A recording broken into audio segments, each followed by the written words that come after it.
हम बात कर रहे थे लेआउट की। तो सबसे पहले जब आप यूनिटी इंस्टॉल करोगे और ओपन करोगे तो आपको डिफ़ॉल्ट लेआउट मिलेगा। तो आपको अगर लेआउट चेंज करना है तो यहाँ पे क्लिक करके और यहाँ पे प्रीडिफाइन ऑप्शन भी है, 2x3, 4 स्प्लिट, डिफ़ॉल्ट। अब जैसे ही नया अगर स्टार्ट करोगे तो मे बी ये वाला लेआउट आपको दिखा होगा स्टार्टिंग में। हाँ, tall, wide, different different layouts है। कि आपको कौन सा लेआउट पसंद आता है वो डिपेंड करता है कि आपने प्रैक्टिस कैसी की है या कैसी रिक्वायरमेंट है। मैं जनरली टॉल का यूज करता हूँ क्योंकि वो थोड़ा इजी रहता है देखने के लिए। ठीक है, फिर यहाँ पे आते हैं। हाँ, ये हमारी हायरार्की है। हायरार्की में क्या होगा कि जो भी हमने कंटेंट जो हमारे सीन में या जो हमारे गेम में होगा वो सीन वाइज दिखाया गया होगा। तो सीन में जो हमारा कंटेंट है उसकी लिस्ट हमें यहाँ पे दिखेगी। हम पूरी लिस्ट यहाँ पे देख सकते हैं।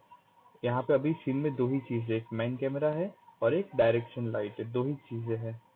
तो मल्टीपल चीज, हाँ, मल्टीपल चीजें अगर यहाँ पे होगी तो सारी यहाँ पे दिखाई देगी। ये हुई हमारी टोटल हायरार्की। तो हम बिल्ड करेंगे तो ये हायरार्की बिल्ड करने के लिए जाएगी। फिर सेकंड है हमारा प्रोजेक्ट व्यू। प्रोजेक्ट व्यू में दो पार्ट में डिवाइड है। फर्स्ट पार्ट हमारा टोटल कंटेंट जो हमें फोल्डर की तरह दिखता है। जैसे हम विंडोज में फोल्डर बनाते हैं, उसके अंदर फोल्डर बनाते हैं और वहीं पे कहीं पे कुछ डेटा फाइल रखते हैं, तो उस यहाँ पे हमें एक फोल्डर दिखाते हैं। यहाँ पे अगर आप राइट क्लिक करके रिवेल इन फाइंडर करोगे तो आपका प्रोजेक्ट जहाँ पे होगा वो आपको डायरेक्टली उसी फोल्डर में ले जाएगा। यानी कि यूनिटी हमें असेट्स फोल्डर के अंदर का जो भी कंटेंट है वो हमें यहाँ पे प्रोजेक्ट व्यू में दिखाता है। क्लियर?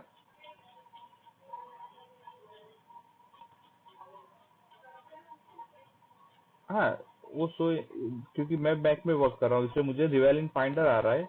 हाँ, तो आप विंडोज में एक्सप्लोरर एक्सप्लोरर मिलेगा आपको। वहाँ पे आप जैसे ही ओपन करोगे तो आपको प्रोजेक्ट की जो आपका रूट पाथ होगा वो वहाँ पे आपको ले जाएगा। जैसे कि अभी मेरा रूट पाथ है ये वाला, यहाँ पे। तो आपको असेट फोल्डर में डायरेक्टली दिखाएगा। यानी कि यूनिटी में जो भी हमारा प्रोजेक्ट व्यू का कंटेंट होगा वो हमारा असेट फोल्डर का कंटेंट दिखाएगा। और उसमें भी सब फोल्डर बने हुए हैं। आप यहाँ पे डायरेक्टली देखोगे तो असेट्स में जाओगे तो वहाँ पे हमने लास्ट टाइम ये स्ट्रक्चर बनाया था। एक प्रोजेक्ट के नेम वाला फोल्डर, उसके अंदर सीन का फोल्डर, उसके अंदर स्क्रिप्ट का फोल्डर। सीन के फोल्डर में एक सीन है और स्क्रिप्ट के फोल्डर में एक स्क्रिप्ट है। इसके अलावा यहाँ पे मेटा फाइल दिख रही है। ये मेटा फाइल मैक में दिखती है, इसमें नहीं दिखती विंडोज में। तो अगर ये ना भी दिखे तो कुछ काम की चीज नहीं है। Meta file as a temp file होती है, तो मैक में कुछ भी काम करते हो तो वो बन जाती है। तो विंडोज में इसकी जरूरत नहीं है और वो होती भी नहीं है। तो ये टेंशन मत लेना कि ये चीज क्या है, हमारे में कुछ नहीं है, बस ब्ला ब्ला ब्ला। ठीक है, कोई बात नहीं। तो नए वाले में शायद रखा होगा। Meta file one type of क्या होता है कि जो हम कुछ काम करते हैं ना तो वो उसका स्टेट यानी कि सेव रखता है, टेम्प जैसा। टेम्पररी फाइल सेव रखते हैं ना वैसे। हाँ, यस यस यस। तो ये सीन, ये स्क्रिप्ट फोल्डर, तो आप यहाँ पे भी देख सकते हो सीन एंड स्क्रिप्ट फोल्डर, जिसमें यहाँ पे हमें एक फर्स्ट सीन और यहाँ पे हमें एक स्क्रिप्ट दिखाई दे रही है। तो ये हमारा दो पार्ट में डिवाइड होता है project module, project view. First हमारी जो हायरार्की दिखा रहा है वो, एंड सेकंड उसका कंटेंट जो हमें देखना है, उसकी प्रॉपर्टी देखनी है उसके लिए। सपोज अभी हम यहाँ पे है तो कोई फोल्डर की प्रॉपर्टी नहीं होती, उसकी जरूरत नहीं होती क्योंकि फाइल की प्रॉपर्टी ही होती है, फोल्डर की प्रॉपर्टी की कोई जरूरत नहीं है। तो हम यहाँ पे सीन में जाते हैं और सीन को क्लिक क्लिक करते हैं। तो सीन की प्रॉपर्टी भी डायरेक्टली एक्सेस नहीं कर सकते। तो सेकेंड, सीन की प्रॉपर्टी भी हम डायरेक्टली एक्सेस नहीं कर सकते। तो वो यहाँ पे अभी नहीं दिखेगी। वो कैसे एक्सेस करनी है मैं आपको बाद में बताऊंगा। हम स्क्रिप्ट में जाते हैं और स्क्रिप्ट को देखते हैं। तो स्क्रिप्ट यहाँ पे देख सकते हो, अगर कोई कंटेंट होगा तो आपको कंटेंट की प्रॉपर्टी पूरी दिखेगी। जैसे कि यहाँ पे तीसरा फोल्डर भी बना देता हूँ, थ्री करके असेट्स करके एक फोल्डर बना देता हूँ। उसमें मैं कुछ भी असेट्स दे देता हूँ। जैसे कि ये इमेज है, ड्रैग एंड ड्रॉप कर रहा हूँ, सिंपल। तो यहाँ पे मैंने जब इमेज यहाँ पे इंपोर्ट किया, ये 2D फॉर्म है। आपको 2D और 3D में डिफरेंट पता है ना क्या होता है? ओके, 2D जो होता है वो 2 डायमेंशन होता है और 3D जो होता है वो 3 डायमेंशन होता है। 2D में जनरली इमेज ही होते हैं, 3D में मॉडल्स होते हैं डिफरेंट डिफरेंट टेक्सचर्स के साथ। तो ये एक सिंपल 2D है। तो आपको यहाँ पे इंपोर्ट करते वक्त यहाँ पे कुछ सेटिंग दिखाई देंगे, वो अभी हम बाद में देखते हैं। अभी सिर्फ इसको समझते हैं कि इसकी प्रॉपर्टी यहाँ पे दिख रही है, हम ऐसा इसको मान के चलते हैं कि ये उसकी प्रॉपर्टीज है। क्लियर? फिर सपोज हम यहाँ पे कोई मटेरियल बनाते हैं, नए क्रिएट मटेरियल, तो यहाँ पे उसकी भी प्रॉपर्टी दिखेगी। हर चीज की प्रॉपर्टी कुछ डिफरेंट होती है, डिपेंड ऑन वो कौन सी टाइप की फाइल है। ये प्रॉपर्टी का मॉड्यूल हम बाद में पूरा सीखेंगे कि इसको क्या चेंज करना है, कैसे करना है, सब कुछ। क्लियर? तो अभी हमने समझा हायरार्की, फिर प्रोजेक्ट विंडोज। प्रोजेक्ट विंडो में मैंने आपको बताया कि इसमें क्या दिखता है और कैसे दिखता है। क्लियर? तीसरा है हमारा इंस्पेक्टर विंडो। तो इंस्पेक्टर में क्या होगा कि हम जो भी चीज कंटेंट देख रहे हैं ना, उसकी प्रॉपर्टी वहां पे हमें दिखेगी।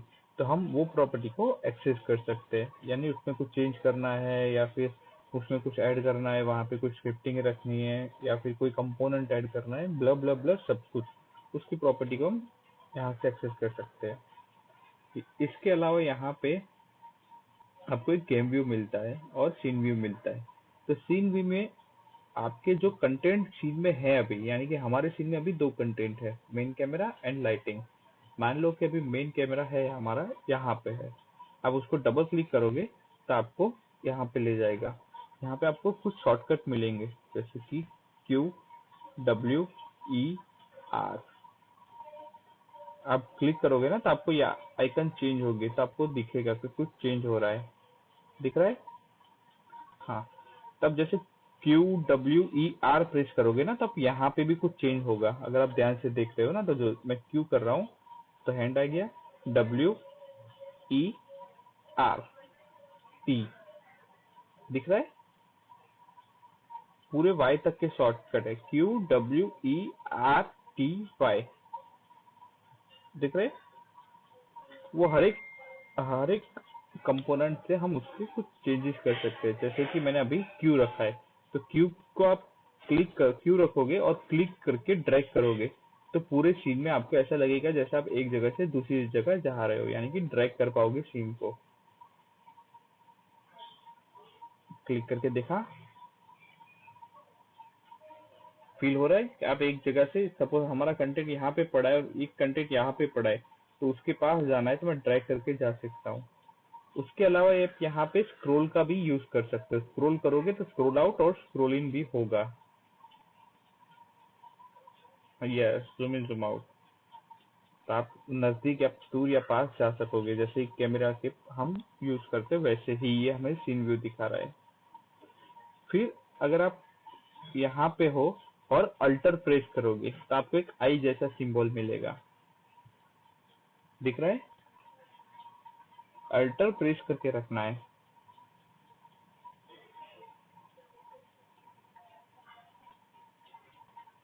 आपने कंपोनेंट पे क्लिक किया, जैसे कैमरा है या डायरेक्शन लाइट है, फिर वहां पे क्यू प्रेस किया, जहां पे यहाँ हैंड का सिंबल आ रहा है, वहां पे अल्टर प्रेस करो। ओके, एक बार कंट्रोल प्रेस करके देख लो, कंट्रोल में कुछ सिंबल आ रहा है।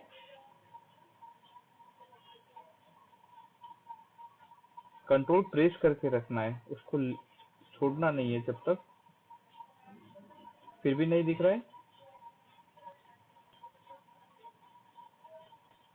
एक्चुअली दोनों में सेटिंग तो सेम ही होते हैं, कुछ चेंज नहीं होता, तो ये दिखना तो चाहिए। ठीक है, चलो मैं एक बार विंडोज में इंस्टॉल करके मैं देख लूंगा, ठीक है, फिर मैं आपको एक्सप्लेन करूंगा। अभी मैं सिर्फ थियरी समझा देता हूँ, तो आप देख लो। जैसे ही आप कंट्रोल प्रेस करोगे ना, तो एक आई का सिंबल आएगा, फिर आप क्लिक करके ड्रैग करोगे ना, तो जहां पे आप खड़े हो सिर्फ वहां पे 360 आप घूम पाओगे। क्लियर? जैसे कि कोई यहाँ पे मैंने एक सोफा रखा हुआ है और सोफे के चारों तरफ घूम के मुझे देखना है, ऊपर नीचे सब जगह, कि मैंने परफेक्ट टेक्सचर या लाइटिंग की हुई है या नहीं। तो ये सब करने के लिए मुझे अल्टर प्रेस करना पड़ेगा और वहां पे क्लिक करके ड्रैग करना पड़ेगा। मुझे यहाँ नजदीक जाना है तो मैं स्क्रॉल कर सकता हूँ, वहां पे जूम इन जूम आउट करके फिर देख सकता हूँ। क्लियर? वैसे ही आप कंट्रोल प्रेस करोगे तो वहां पे आपको एक मैग्नीफाइंग ग्लास दिखाई देगा। तो वो भी सेम फंक्शनलिटी करता है पर थोड़ी डिफरेंट वे से। वो आपको 360 रोटेट नहीं करता है, लेकिन जैसे ही आप स्क्रोल का यूज करते हो ना, सेम वैसे ही आपको अगर क्लिक करके ड्रैग करोगे तो पास या दूर ले जाएगा। तो अगर आप स्क्रोल बार का यूज नहीं करना चाहते और नजदीक जाना चाहते हो तो कंट्रोल दबा के वहां पे आप अगर लेफ्ट या राइट ड्रैग करोगे तो आपको जूम इन जूम आउट होगा, और अल्टर दबाने से वो आपको रोटेट करने देगा 360 पर्टिकुलर व्यू में। क्लियर? ओके। उसके बाद यहाँ पे हैंड का आ गया। फिर यहाँ पे है ये वाला मूव टूल। मूव टूल के नाम जैसा ही है, आप किसी चीज को मूव कर सकते हो उसकी जगह से। अभी इसकी पोजीशन क्या है तो हमें यहाँ से पता चलेगी 0 1 -10। अब सपोज मुझे इसकी पोजीशन चेंज करनी है, इसी कहीं पे और ले जाना है, तो W प्रेस करोगे तो आप ये मूव टूल पे डायरेक्टली आ जाओगे। तो आपको ये 3 आइकन मिलेंगे, X Y एंड Z, कि आपको कौन से पोजीशन में उसको मूव करना है। तो पहले एक्स पोजीशन पे आप मूव कर रहे हैं, एक्स प्लस या माइनस हो रहा है। आप लेफ्ट साइड यहाँ पे आप देख पाओगे हो रहा है मूव। सेम एस आप वाई पे भी मूव कर पाओगे। सॉरी, ये जी पोजीशन है, जी जी पोजीशन पे भी मूव कर रहे हो, क्योंकि एक्स हॉरिजॉन्टल होता है, वाई वर्टिकल होता है और जी डेप्थ के लिए होता है। ठीक है, और ये हुआ वाई हमारा वर्टिकल फॉर्म में। कंट्रोल जी करो। यस, क्योंकि ये 3D का कैम है अभी। अगर आप यहाँ पे 2D फॉर्म में चले जाओगे ना तो वो सिर्फ 2D ही होगा यहाँ पे। यस, सिर्फ एक्स और वाई रहेगा क्योंकि वहां पे जी की जरूरत नहीं है। ठीक है, तो अभी हम 2D फॉर्म की कंसेप्ट को क्लियर करते हैं पहले। क्लियर? तो हमें यहाँ पे स्टार्टिंग में 2D को क्लिक कर देना है, जिससे हम सीन व्यू चेंज करके 2D में आ जाएंगे। क्लियर? तो 2D में हमें दो कंपोनेंट मिलेंगे, एक्स एंड वाई। यहाँ पे आप देख पाओगे। अगर रिसेट करना है तो आप यहाँ पे आके क्लिक रिसेट भी कर सकते हो। तो उसकी डिफॉल्ट पोजीशन यानी कि 0 0 0 पे चला जाएगा, जीरो सब कुछ जीरो हो जाएगा और स्केल 1 1 हो जाएगा। यानी कि इस ट्रांसफॉर्म को हमने रीसेट कर दिया, ऐसा बोल सकते हो आप। क्लियर? फिर यहाँ पे तीसरा ऑप्शन है रोटेशन का। तो रोटेशन क्या करता है कि जो हमारा कैमरा है ना उसको रोटेट करता है। इसको हम 3D व्यू में ज्यादा इजीली समझ पाएंगे। तो मैं व्यू को फिर से चेंज कर रहा हूँ। सपोज ये देखो, अभी मेरा कैमरा प्रोजेक्शन कहाँ पे कर रहा है, इस डायरेक्शन में प्रोजेक्शन कर रहा है। मैं इसको रोटेट कर रहा हूँ तो इसका प्रोजेक्शन चेंज हुआ। ये सिर्फ मैंने वाई रोटेट किया, वैसे ही मैं उसको एक्स में भी रोटेट कर पाऊंगा। या आप यहाँ पे कैमरा व्यू में देख भी पाओगे कि उसको क्या दिख रहा है। अभी ये जो नीचे कैमरा प्रीव्यू दिख रहा है ना आपको यहाँ पे, हाँ, तो वो आपको दिखा रहा है कि अभी आप कैमरा को रोटेट कर रहे हो तो कौन सा व्यू आपको मिल रहा है। अब ये कब आएगा यहाँ पे, जब आप किसी कैमरा को क्लिक करते हो और कैमरा अगर ओपन है, ये कंपोनेंट ओपन होना चाहिए तो आपको यहाँ पे प्रीव्यू दिखेगा। अगर ये बंद है तो आपको कुछ नहीं दिखेगा।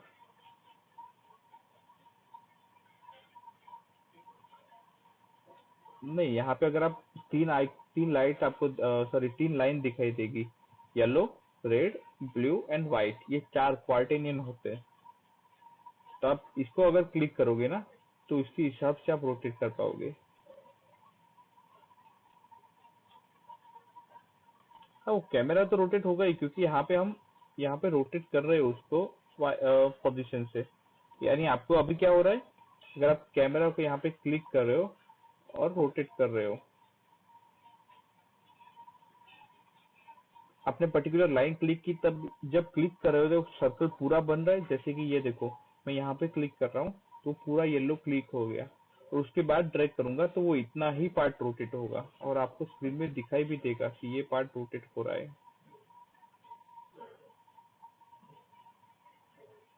क्लियर?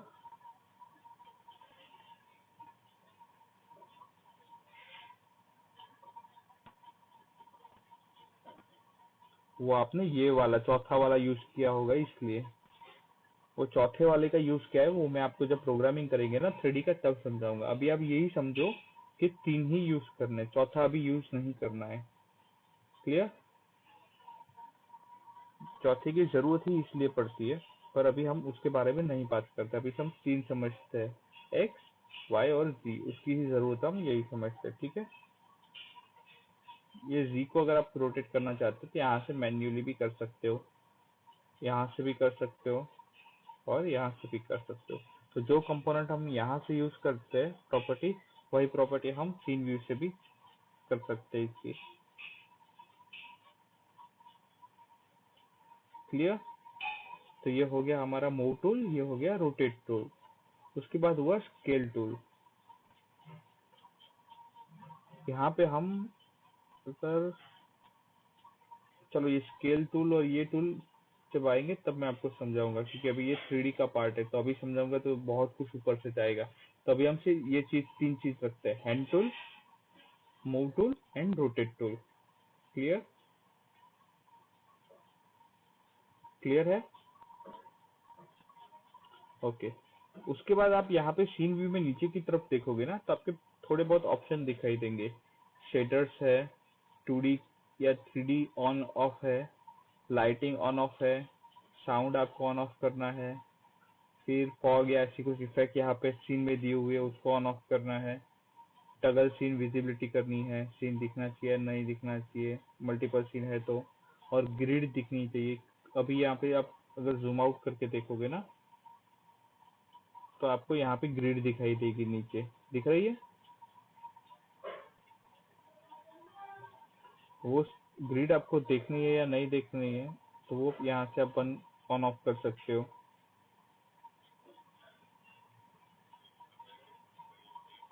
हाँ, ग्रिड दिखाई देती है बाय डिफॉल्ट ही, क्योंकि हमें पता चले कि वो सरफेस है, यानी कि 0 पॉइंट वो वहां पे है। इसीलिए y का 0 पॉइंट वहां से स्टार्ट होता है, x और y जहाँ पे होते हैं वो 0 0 पॉइंट होता है, तो वहां से ग्रिड स्टार्ट करता है। तो वो डिफॉल्ट दिखती है, अगर हम इसको बंद करना चाहते हैं तो बंद भी कर सकते हैं, पर बेहतर है उसको स्टार्ट रहने दो, जिससे हमें पता चले कि ग्राउंड लेवल कौन सा है, भले ही आप 2D में वर्क करो या 3D में। ठीक है? यहाँ पे डिफरेंट डिफरेंट शेडर्स है। जो आपका सीन अभी दिख रहा है वो कौन से शेडर्स में दिख रहा है, वो आपको यहाँ से पता चल सकता है। ये जो 3D आएगा ना, मैं पूरे कंपोनेंट में आपको समझाऊंगा कि ये पूरे कंपोनेंट किस लिए होते हैं। अभी सिर्फ हम ये समझ के चलते हैं कि हमारा सीन है जो डिफॉल्ट शेडर में चल रहा है वो हमें दिख रहा है। क्लियर? ये समझ में आ गया 2D 3D चेंज। अगर आपने लाइटिंग की हुई है उसकी इफेक्ट बहुत ज्यादा आ रही है और आपको पता नहीं चल रहा कि क्या देख रहे हो, तो इसको हम मैन्युअल लाइट को बंद करके भी देख सकते हैं। इससे अभी आपको कुछ फर्क नहीं दिखेगा, क्योंकि हमने यहाँ पे 3D कुछ कंटेंट नहीं रखा हुआ है, तो ये 3D के लिए ही है। 2D में इससे कुछ ज्यादा फर्क नहीं पड़ेगा। ये साउंड अगर टगल ऑफ ऑन ऑफ करना है उसके लिए। ठीक है? तो हम यहाँ पे ये दो चीज अभी समझते हैं, शेडर 2D, इसको हम बाद में समझेंगे। क्लियर? ओके। ये भी चीज हम बाद में समझेंगे जब हम 3D स्टार्ट करेंगे उसके साथ साथ।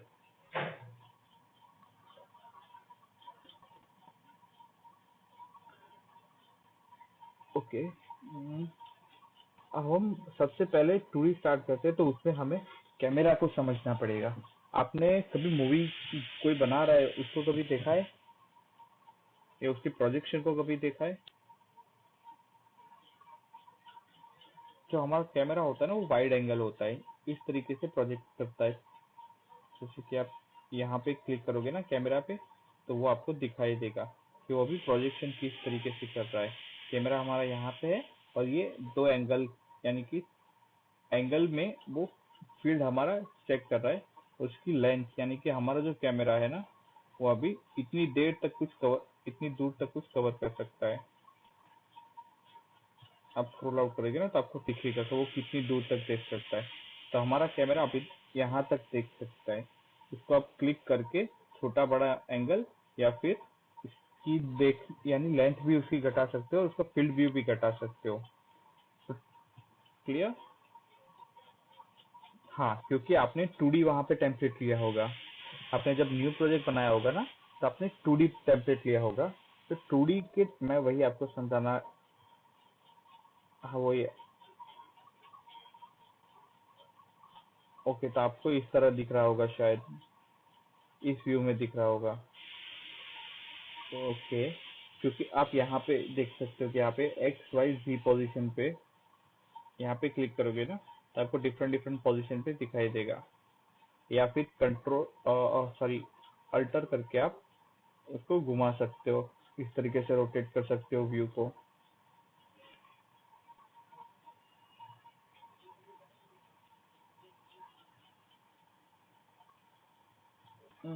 विंडोज के लिए मुझे देखना पड़ेगा।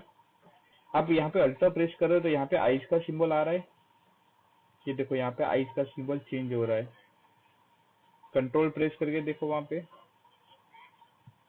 नहीं, माउस कर्सर पे नहीं, यहाँ पे भी एक आएगा सिंबल, पहले वो चेक करो। यहाँ पे सिंबल आ रहा है। ये देखो, मैं जैसे ही मूव क्लिक कर रहा हूँ, यहाँ पे एक सिंबल, हैंड की जगह एक आइस का सिंबल यहाँ पे चेंज होता है। ऐसा कुछ हो रहा है किसी और शॉर्टकट से, कंट्रोल अल्टर या किसी और से? एक बार शिफ्ट दबा के अल्टर का भी ट्राई कर लेना।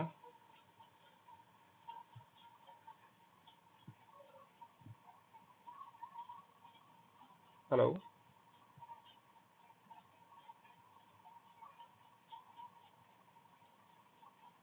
नहीं कि शायद आपकी आवाज बंद है, माइक बंद है।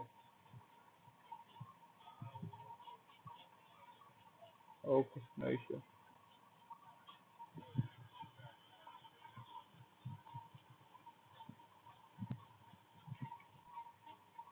अल्टर क्या कर रहे हो? हाँ। यस। ओके, यहाँ पे आइस का सिंबल नहीं मिल रहा है आपको। ओके, तो मैं एक बार ये विंडो में देख के आपको कंफर्म कर दूंगा कि ये कैसे होगा। इसके बगैर तो कुछ काम करना बहुत डिफिकल्ट है, क्योंकि अगर आपको सीन प्रॉपर नहीं दिख रहा है, आपको इस तरीके का व्यू दिख रहा है, तो आपको पता ही नहीं चलेगा कि आप कैसे इसको चेंज करोगे। तो इसके लिए अल्टर दबा के उसका आपको प्रॉपर व्यू देखना पड़ेगा कि वो क्या कर रहा है। ठीक है।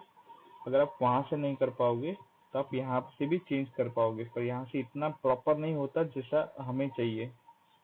ये प्री डिफाइंड चेंज है।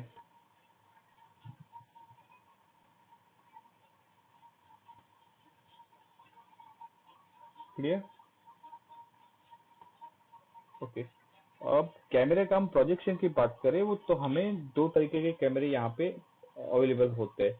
फर्स्ट कैमरा होता है हमारा प्रोस्पेक्टिव व्यू कैमरा, जो जनरली 3D और 2D दोनों के लिए यूज होता है। एंड सेकंड कैमरा होता है हमारा ऑर्थोग्राफिक कैमरा, जो हमारे ऑर्थोग्राफिक यानी कि 2D के लिए यूज होता है। अब दोनों में डिफरेंट क्या होता है? तो मेनली डिफरेंट ये होता है कि जो प्रोजेक्ट करता है, यानी कि जो देखता है, जो कैप्चर करता है, उसमें होता है। जैसे कि आप अभी जो देख रहे हो ना, वो प्रोस्पेक्टिव कैमरा है। तो अगर उसको ध्यान से देखोगे ना, तो वो पूरा एंगल में वो कवर करेगा, चारों तरफ से। दिख रहा है? जैसे कि ये हमारा सेंटर पॉइंट है, ये वाला, और वो चारों तरफ से इस तरीके से वो कवर करता है। इस तरीके से दिख रहा है। और जो हमारा ऑर्थोग्राफिक व्यू है, यहाँ से आप चेंज कर सकते हो कि हमारा प्रोजेक्शन टाइप कौन सा है, ऑर्थोग्राफिक। तो उस वहां पे देखोगे ना, तो इस तरीके से प्रोजेक्ट करता है, एक क्यूब की तरह। तो उसमें जो कंटेंट उसको दिखेगा, वो यहाँ पे वो प्रोजेक्ट करके कैमरा व्यू में दिखा देगा। क्लियर? तो हमें कौन सा व्यू टाइप रखना है, उस पर डिपेंड करता है कि हमारा प्रोजेक्शन किस तरीके का है। जनरली 2D के लिए ऑर्थोग्राफिक यूज होता है और 3D के लिए पर्सपेक्टिव यूज होता है। पर इसका मतलब ये नहीं कि आपको 2D गेम बनानी है तो आपको सिर्फ ऑर्थोग्राफिक्स में ही बनानी होगी, नहीं, आप पर्सपेक्टिव में भी बना सकते हैं। क्लियर? पर हमें ऑर्थोग्राफिक्स इसलिए मैं प्रिफर करता हूँ कि उसमें आपको 3D की जरूरत नहीं होगी।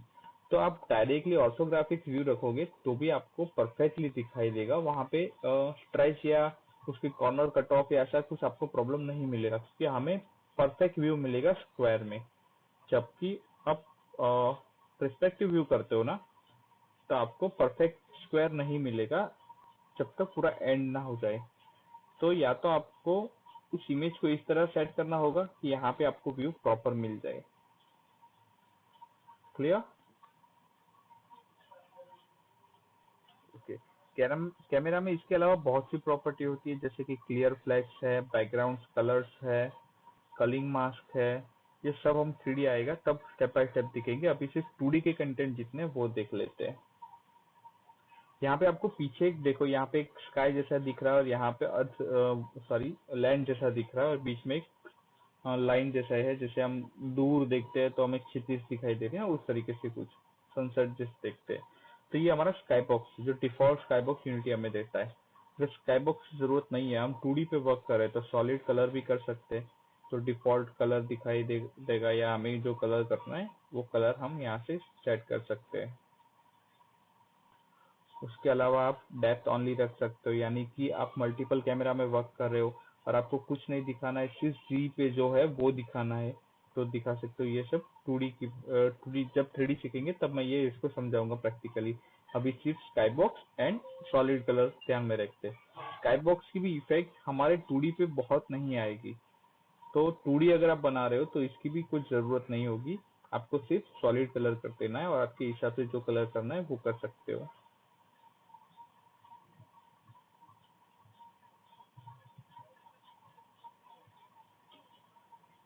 जस्ट सेकेंड, आप जब सीन में जाओगे ना, तो सीन में तो जो डिफॉल्ट है वही रहेगा, वहां पे कोई चेंज नहीं रहेगा। जो हमारा एक्चुअल व्यू मिलेगा कैमरा का, उसमें ही हमें इफेक्ट दिखाई देगा। आप यहाँ पे गेम पे क्लिक करोगे ना, तो जो चीज आपको रेंडर होनी है वो चीज आपको यहाँ पे दिखाई देगी।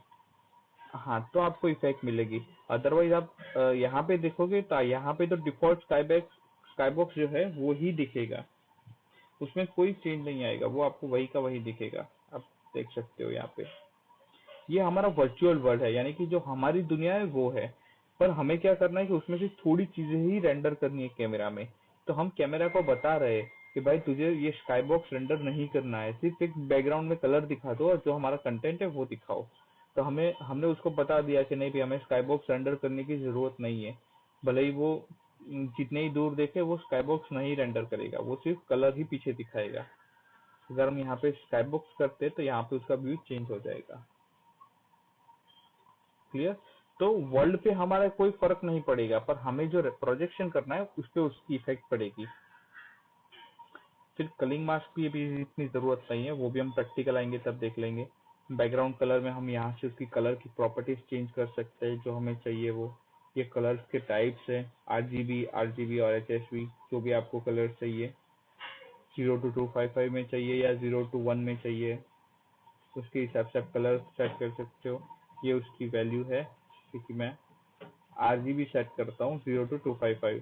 तो RGBA ये आपके 3 चैनल कलर की 3 चैनल और एक अल्फा चैनल, यानी कि टोटल 4 कलर्स की चैनल होती है। क्लियर? ये आपको पता है ना, रेड ग्रीन ब्लू से आरजीबी कलर्स बनते हैं और उसके कॉम्बिनेशन से हम डिफरेंट डिफरेंट कलर्स बनाते हैं। जैसे कि अब यहाँ पे चेंज करोगे तो आपको डिफरेंट डिफरेंट कलर्स के शेड मिलेंगे, और यहाँ पे उसकी अल्फा की वैल्यू आप घटा बढ़ा सकते हो, डिपेंड ऑन कि आपको कैसा चाहिए। ये कलर्स का भी हम जब 3D आएगा ना तो पूरा डिटेल में सीखेंगे, क्योंकि 2D में इसकी इतनी जरूरत नहीं पड़ती है। इसकी सिर्फ जरूरत आपको कब पड़ेगी 2D में, कुछ यूआई लिया है और उसका कलर चेंज करना है वहां पे, तो वहां पे मैं आपको दिखा दूंगा कि कलर के कैसे यूज करते हैं। फिर उसके बाद है प्रोजेक्शन, कैसा है हमारा, ऑर्थोग्राफिक प्रोजेक्शन है या फिर पर्सपेक्टिव प्रोजेक्शन है। तो अभी हम 2D की बात करते हैं, तो मैं ऑर्थोग्राफिक प्रोजेक्शन क्लिक कर देता हूँ। ये स्क्वायर जैसे का प्रोजेक्शन आपको सीन व्यू में दिखाई देगा और गेम व्यू में आपको कोई फर्क नहीं पड़ेगा। अभी मैं यहाँ पे फ्री एस्पेक्ट है, तो यहाँ पे सिर्फ अपने रिजोल्यूशन मोबाइल के होते हैं, वो डिफरेंट डिफरेंट मोबाइल यहाँ पे दिखाई देते हैं। मैं यहाँ पे पोर्ट्रेट या लैंडस्केप अभी टेम्पररी कर देता हूँ, जिससे हमें व्यू एग्जैक्टली दिखाई दे जैसे मोबाइल जैसा। ठीक है?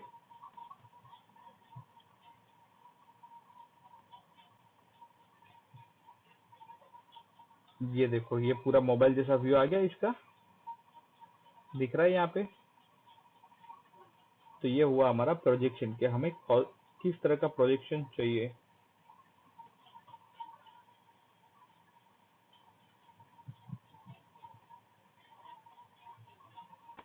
चेंज हो रहा है यहाँ पे, दिख रहा है। तो इस तरीके से आप प्रोजेक्शन उसका चेंज कर सकते हो। ठीक है। अब ये है उसकी साइज कि उसकी साइज क्या होनी चाहिए। अब उसकी साइज घटा बढ़ा सकते हो। तो प्रोजेक्ट अभी व्यू कर रहा है, उसकी साइज अगर घटानी है बढ़ानी है तो वो हम यहाँ से कर सकते हैं। उसकी वर्टिकल साइज जो उसकी कैमरा की वर्टिकल ये साइज है वो। क्लिपिंग प्लेन, ये चीज समझनी पड़ती है। क्लिपिंग प्लेन क्या होता है कि सपोज इसको हम 3D कर देते तो ज्यादा समझ में आएगा आपको। तो इसका व्यू देखोगे ना, मैं इसको थोड़ा नजदीक और ले जा रहा हूँ। अब ये सिंबल दिख रहा है, मैं सिंबल बंद कर देता हूँ। तो आप ध्यान से देखोगे ना, तो कैमरे का सिंबल्स यहाँ पे है उसका सेंटर, और हमारा प्रोजेक्शन यहाँ से स्टार्ट हो रहा है। तो अगर कोई चीज है जो इन दोनों के बीच में आ रही है तो वो रेंडर नहीं होगी, वो कैमरा को दिखाई नहीं देगी, क्योंकि उसका डिफॉल्ट प्लेन है वो यहाँ से स्टार्ट हो रहा है, यहाँ से नहीं, यानी कि उसके सेंटर पॉइंट से नहीं, वो थोड़े डिस्टेंस से स्टार्ट हो रहा है। तो उसके बीच में अगर कुछ आएगा तो वो या तो फिर पूरा नहीं दिखेगा या फिर पार्टली दिखेगा, ऐसा कुछ हो सकता है। तो इसको आप अपनी तरीके से चेंज कर सकते हो। ध्यान से देखोगे तो ये देखो, दिख रहा है आपको। मैं बढ़ा रहा हूँ तो वो दूर जा रहा है, घटा रहा हूँ तो वो नजदीक आ रहा है। आप मिनिमम 0.01 रख सकते हो, मैक्सिमम अपने हिसाब से चेंज कर सकते हो 100 तक। उसके बाद तो शायद कुछ इफेक्ट भी नहीं आएगी।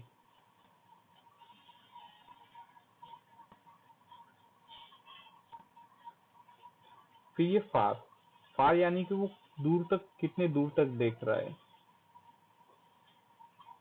उसको आप स्क्रॉल आउट करोगे तो आपको दिखेगा कि कैमरा का पॉइंट यहाँ पे और वो यहाँ तक देख रहा है, यानी कि उसके बाहर अगर कुछ रखा हुआ है 2D में तो वो दिख जाएगा, पर 3D में वो नहीं, 2D में भी नहीं दिखेगा, 3D में नहीं दिखेगा, क्योंकि ये उसका फील्ड व्यू है।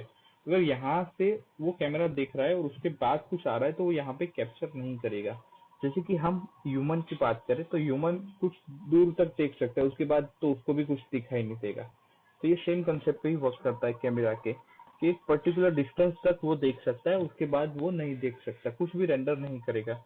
तो आप उसको भी अपने हिसाब से छोटा बड़ा कर सकते हो। यहाँ पे वैल्यू चेंज कर सकते हो कि नहीं मुझे 100 तक ही देखना है, 50 तक देखना है, या 200 तक देखना है, या 2000 तक देखना है। वो डिपेंड है कि आपका लॉजिक कैसा है यार, आप क्या करना चाहते हो। डिफॉल्ट वो यहाँ पे आपको 1000 प्रीडिफाइन देता है। क्लियर।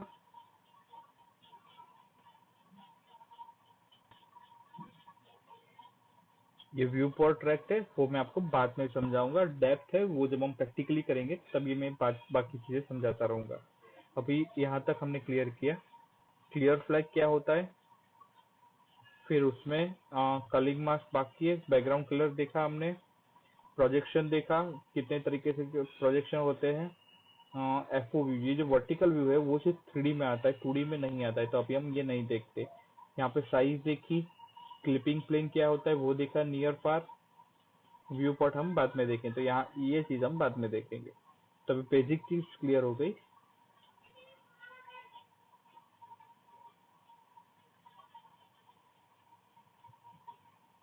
ये था हमारा सीन व्यू। यहाँ पे आप आते हैं गेम व्यू में। तो गेम व्यू में जो भी हमने यहाँ पे सेटिंग किए हुए कैमरा के रेंडरिंग के, उसके हिसाब से, और सीन में जो हमारा है कंटेंट उसके हिसाब से यहाँ पे कंबाइन दिखेगा। जो भी हम यहाँ पे कंटेंट देखते हैं, अभी हमने यहाँ पे कलर ये रखा हुआ है तो ये दिख रहा है, हम व्हाइट करें तो व्हाइट हो जाएगा।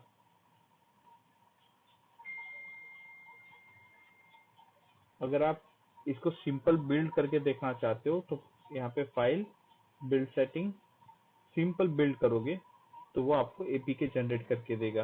जैसे आप उसको ओपन करोगे वो आपको ये स्क्रीन दिखाई देगी व्हाइट कलर की, और कुछ नहीं, क्योंकि यहाँ पे हमने कुछ रखा नहीं है। क्लियर। फिर लाइटिंग की बात करते हैं। तो लाइटिंग जैसे हम मूवी की बात करते हैं या ऐसी कुछ करते हैं तो वहां पे भी लाइटिंग्स होती है। हम जब कैमरा से कुछ कैप्चर करते हैं तो वहां पे भी लाइटिंग्स होती है। तो लाइटिंग्स हमारे रियल फिजिक्स के हिसाब से ही वर्क करती है। जैसे कि हम कुछ देखते हैं तो अगर लाइट नहीं है वहां पे तो हमें कौन सा कलर दिखाई देगा?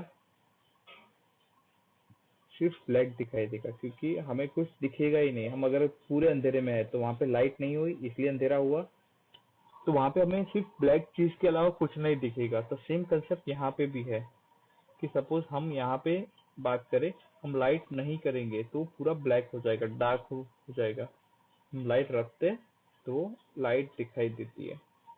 हम लाइट को भी रोटेट या कलर चेंज कर सकते हैं, जैसे कि मुझे अगर किसी रिक्वायरमेंट है कि रेड लाइट चाहिए तो मैं रेड कर सकता हूँ, उसके कलर्स को भी चेंज कर सकता हूँ अपने हिसाब से। ये पूरा हम 3D में इसको कवर करेंगे। 2D में लाइटिंग की जरूरत होती है पर इतनी नहीं होती है, बेसिक लाइट से चल जाता है। ठीक है, ओके। सीन व्यू पता चल गया, सीन व्यू क्या होता है बेसिक। गेम व्यू पता चल गया, ये हुआ हमारा हायरार्की पता चल गया, गेम ऑब्जेक्ट खत्म हो गया और इंस्पेक्टर खत्म हो गया। तो हमने आज inspector, hierarchy, project view, game view and scene view ये चीज खत्म की है। ठीक है, ओके। अब हम 2D बेसिक स्टार्ट करते हैं आज से, बेसिक बेसिक स्ट्रक्चर बनाते हैं। ठीक है, मैंने यहाँ पे अभी 2D क्लिक कर देता हूँ जिससे 2D व्यू मिले मुझे। यहाँ पे 2D जैसे क्लिक करोगे आपको इतना ही पार्ट दिखेगा, डेप्थ नहीं दिखेगी, और डेप्थ की हमें अभी जरूरत भी नहीं है। मैं गेम में आ जाता हूँ। यहाँ पे आप जैसे ही राइट क्लिक करोगे तो आपको डिफरेंट डिफरेंट ऑप्शन मिलेंगे। तो ये ऑप्शन कॉपी पेस्ट जो हम कंट्रोल सी कंट्रोल वी से कर सकते हैं, रीनेम विंडो आर से कर सकते हैं, या फिर मैक यूज करो तो सिर्फ एंटर से कर सकते हैं। फिर डुप्लीकेट यानी कि किसी चीज को कॉपी करना है, जैसे कि मुझे ये हमारा कंपोनेंट है, आप डुप्लीकेट करोगे तो मल्टीप्लाई होता रहेगा, जैसी हमें जरूरत है अगर कुछ करना है तो। आप कंट्रोल डी करोगे तो वो उसकी शॉर्टकट होगी शायद विंडो में भी, और मैक में कमांड डी। अगर मैं मैक यूज कर रहा हूँ तो अगर मैं कुछ कमांड डी या ऐसा कुछ बोल रहा हूँ ना कमांड करके, तो वो आपको कंट्रोल समझना है। क्लियर? अब मैं कभी बताना भूल जाता और मैं सिर्फ अपनी शॉर्टकट बता रहा हूँ, तो आप कमांड को कंट्रोल समझ लेना। ठीक है, यहाँ पे सिलेक्ट चिल्ड्रन, अगर आप मैं आपको ये बाद में बताता हूँ सिलेक्ट चिल्ड्रन, क्योंकि वो पेरेंट चाइल्ड कंसेप्ट समझाना पड़ेगा उससे पहले। क्रिएट एम्प्टी पहले देखते हैं। क्रिएट एम्प्टी क्या करेगा कि आपको एक एम्प्टी गेम ऑब्जेक्ट कंपोनेंट बना के देगा। अब गेम ऑब्जेक्ट को पहले समझते हैं कि गेम ऑब्जेक्ट होता क्या है। जैसे कि हम एक वेरिएबल की बात करते हैं, तो वेरिएबल कितने तरीके के होते हैं? इंटीजर होगा, फिर फ्लोट होगा, टपल होगा, उसको हम वेरिएबल बोल सकते हैं। तो वो क्या होगा, एक एम्प्टी बकेट होगा जिसमें हम कुछ टाइप की वैल्यू रख सकते हैं। जैसे कि इंटीजर है तो उसमें हम इंटीजर वैल्यू रख सकते हैं, फ्लोट है तो उसमें फ्लोट रख सकते हैं। वैसे ही गेम ऑब्जेक्ट एक वेरिएबल है, तो उस वेरिएबल में हम क्या रख सकते हैं? तो गेम ऑब्जेक्ट में हम कोई कंपोनेंट ऐड कर सकते हैं। कंपोनेंट यानी कि वो 2D का भी हो सकता है और 3D का भी हो सकता है। तो वो हमें क्या करने की वो हमें एक ट्रांसफॉर्म प्रोवाइड करेगा। तो ट्रांसफॉर्म से हम उसको उसके चाइल्ड में कुछ भी रख सकते हैं। तो जैसे कि मैं इसको ड्रैग एंड ड्रॉप करके रख देता हूँ, तो यहाँ पे वो गेम ऑब्जेक्ट हमें उसकी पूरी प्रॉपर्टी देगा। तो ये हुआ हमारा पेरेंट, ये हुआ हमारा चाइल्ड। ये पेरेंट चाइल्ड का सिंपल कंसेप्ट है। ये हमारा एक पेरेंट हुआ, एक पेरेंट के दो चाइल्ड, जैसे कि हम एक बाप के दो बेटे बोलते हैं ना, उस तरीके से ये पेरेंट है, उसके दो चाइल्ड है, direction light and main camera. और मेन कैमरे का एक ही पेरेंट है और इसका भी एक ही पेरेंट है। ऑलवेज पेरेंट एक हो सकता है लेकिन चाइल्ड मल्टीपल हो सकते हैं।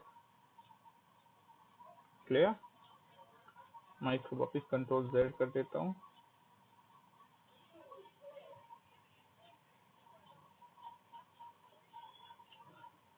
अब 2D स्टार्ट करते हैं। तो 2D में सबसे पहले आपने अगर बात करते हैं तो 2D में सबसे पहले क्या किसकी जरूरत पड़ेगी, आपको क्या लगता है? कोई भी गेम बनाते हैं तो हमें सबसे पहले हमें इमेज की जरूरत पड़ती है, क्योंकि वहां पे हमें व्यू बनाना होता है। आपने वेबसाइट में भी काम किया हुआ है, तो आपको पता होगा कि वेबसाइट बनाने के लिए सबसे पहले हमें पीएसपी या फिर उसकी इमेजेस की जरूरत पड़ेगी, जो हमें कंटेंट बोलते हैं। तो उस कंटेंट को हम एचटीएमएल फॉर्म या फिर प्रोग्रामिंग पीएचपी में या वर्डप्रेस में उसको सेट करके उसको व्यू दिखाते हैं। यानी कि जो हमें व्यू दिखता है वो एक्चुअली होता है हमारा कंटेंट, फोटोज।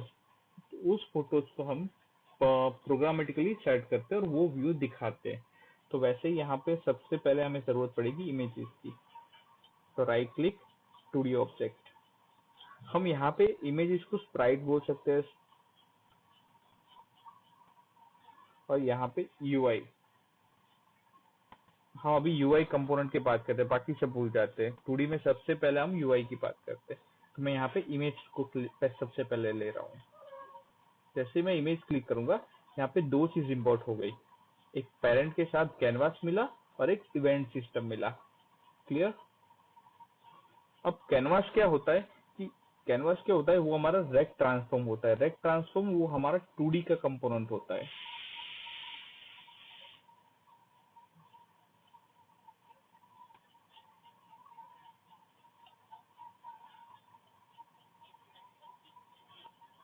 ये हमने कैनवास पूरा पहले देख लेते हैं। चलो, कैनवास की प्रॉपर्टी डायरेक्टली हम यहाँ से एक्सेस नहीं कर पाएंगे अगर हम टाइप्स का चेंज नहीं करेंगे, तो क्योंकि वो ड्रिवन होता है कैनवास का।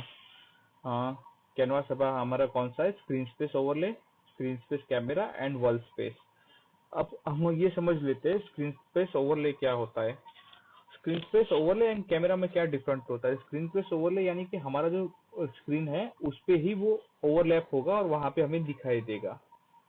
सपोज हम मल्टीपल कैनवास यूज करें तो मल्टीपल वो ओवरलैप होगा और वो हमें स्क्रीन पे दिखाई देगा, वो स्क्रीन से कहीं नहीं जाएगा।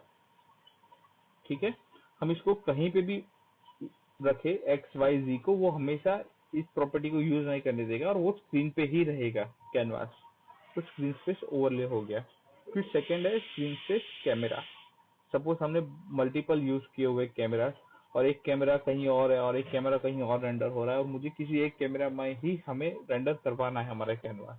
तो हम स्क्रीन पे कैमरा ले सकते हैं और उसमें हमें वो कैमरा जहाँ पे रेंडर कराना है वो कैमरा असाइन करेंगे, वो कैमरा में वो दिखेगा। अदरवाइज अब मल्टीपल कैमरा हो गए तो मल्टीपल में नहीं दिखेगा, सिर्फ एक ही कैमरा में अभी दिखेगा। ठीक है, ये कैनवास किलर और ग्राफिक रिकास्टर हम बाद में समझते हैं। हम वापिस आ जाते हैं हमारे इमेज पे। सॉरी, उसका सेकंड टाइप रह गया। स्क्रीन स्पेस ओवरले हो गया, स्क्रीन स्पेस कैमरा हो गया, और ये world space. World space mainly 3D में काम आता है कि हमें ऐसी जगह दिखाना है कि हमारा कोई बॉक्स कहीं पे पड़ा हुआ है और उसके ऊपर छोटा सा कैनवास दिखाना है। कैनवास मेनली 2D चीजें रेंडर करने के लिए होता है, तो वहां पे हमें 2D चीज कोई दिखानी होती है तो हम वर्ल्ड स्पेस कैमरा का यूज कर सकते हैं। वर्ल्ड स्पेस कैमरा जैसे ही हमने यहाँ पे किया तो ये यहाँ से गायब हो गया। क्यों? क्योंकि वो कैमरा के कहीं और होगा और वो वर्ल्ड स्पेस में वो कहीं पे और होगा, क्योंकि उसकी पोजीशन देखो 360 640 दिखाई दे रही है और उसकी हाइट वेट दिखाई दे रही है। तो मे बी ये यहाँ पे रेंडर नहीं हुआ क्योंकि हमारा कैमरा कहाँ पे है? यहाँ पे।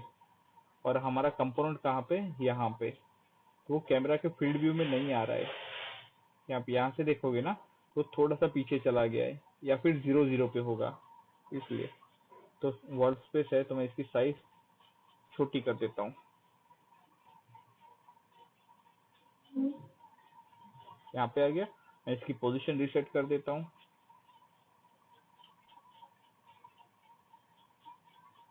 तो हमारा कैमरा यहाँ पे है और ये पूरा यहाँ पे है। अभी भी इसको छोटा करना पड़ेगा।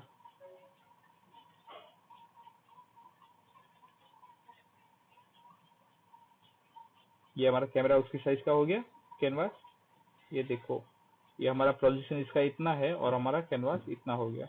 इसको मैं टी करके भी चेंज कर सकता हूँ। टी करोगे ना, ये हमने चौथा ऑप्शन बताया था ना, रेक्ट टूल। हमने ये पहले तीन सीखे थे, hand tool, move tool, rotate tool. ये चौथा है हमारा रेक्ट टूल। रेक्ट टूल करोगे तो आपको चार कॉर्नर दिखाई देंगे। चार कॉर्नर को आप क्लिक करोगे ना तो वहां से आपको छोटा बड़ा उसकी लेंथ कर सकते हो। क्लियर?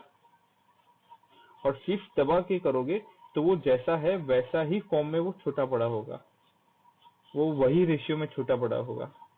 अगर आप शिफ्ट छोड़ दे तो वो कोई भी रेशियो में छोटा बड़ा हो सकता है, पर आप शिफ्ट दबा क्यों करोगे तो वो वही रेशियो में छोटा बड़ा होगा। तो हम रेशियो सेम रखते हैं, सिर्फ उसको छोटा कर देते हैं, उसको रिसेट कर देते हैं पोजीशन पे, और कैमरा देखते हैं तो वो एग्जैक्ट हो गया, और उसको थोड़ा सा पीछे ले जाते हैं क्योंकि वर्ड स्केल पे हमने रखा हुआ है।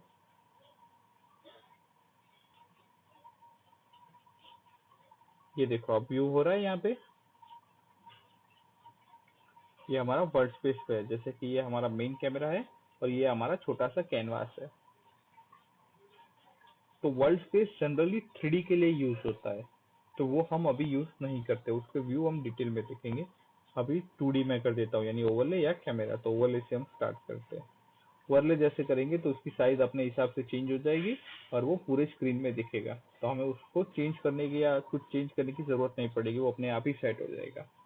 ठीक है, हम इमेज की बात करते हैं। इमेज में हमें 3 प्रॉपर्टी मिलती है। ट्रैक ट्रांसफॉर्म, जैसे हमें 3D कंपोनेंट में ट्रांसफॉर्म मिलता था, वैसे ही 2D कंपोनेंट में हमें रेक्ट ट्रांसफॉर्म मिलता है। वो सेम प्रॉपर्टी हमें एक्सेस करने देता है, एक्स वाई और जी, विड्थ हाइट, उसकी विड्थ कितनी रखनी है, उसकी हाइट कितनी रखनी है। जैसे ही 3D कंपोनेंट की बात करें तो उसके स्केल आता है एक्स वाई जी, लेकिन हम 2D की बात करें तो उसमें दो डायमेंशन ही होते हैं, एक्स और वाई। तो उसको हम विड्थ और हाइट में गिन सकते हैं। जैसे कि मैं उसकी विड्थ बढ़ा रहा हूँ और उसकी हाइट बढ़ा रहा हूँ, हो रहा है चेंज। जैसे कि हम मान लेते हैं कि मुझे 300 बाय 300 का एक बटन चाहिए, तो 300 टैप 300 करता हूँ तो वो स्क्वायर हो गया बटन। या फिर 120 बाय 120 का एक बटन चाहिए, 150 बाय 150 का एक बटन चाहिए, या फिर मुझे रेक्टेंगल जैसा कुछ शेप चाहिए, तो मैं यहाँ से अपने आप चेंज कर सकता हूँ। हो गया ये बटन जैसा शेप। तो ये हुआ हमारा पोजीशन, रोटे sorry x position, y position और जी पोजीशन, और उसके साथ हम हाइट वेट सेट कर सकते हैं। अब एंकर पॉइंट समझते हैं। 2D में एंकर पॉइंट मोस्ट इंपोर्टेंट चीज होती है। आपने एंड्रॉइड में कभी वर्क नहीं किया है ना? ओके, तो आपको थोड़ा समझने में प्रॉब्लम्स आएगी, मैं डिटेल में आपको समझाता हूँ। एंकर पॉइंट होता क्या है, जैसे कि ये हमारी स्क्रीन है जो हमने सेट की थी एंगल्स कैनवास का। ठीक है, तो ये एंगल कौन सा है, 720 180 बाय 720। ठीक है, 720 उसकी विड्थ है और 180 उसकी हाइट है, ये मान लेते हैं हम। अब ये पोर्ट्रेट मोड में है, तो 720 एंड 180, क्लियर। ये 720 और ये 180 है। तो यहाँ पे कोई भी डिफॉल्ट जो उसका एंकर होता है वो 00 पे होता है, यानी कि उसकी स्क्रीन पे 00 पे होता है। अगर हम कोई भी रिजोल्यूशन में इसको ले लेते हैं तो ये डिफॉल्ट 00 पे ही रहेगा।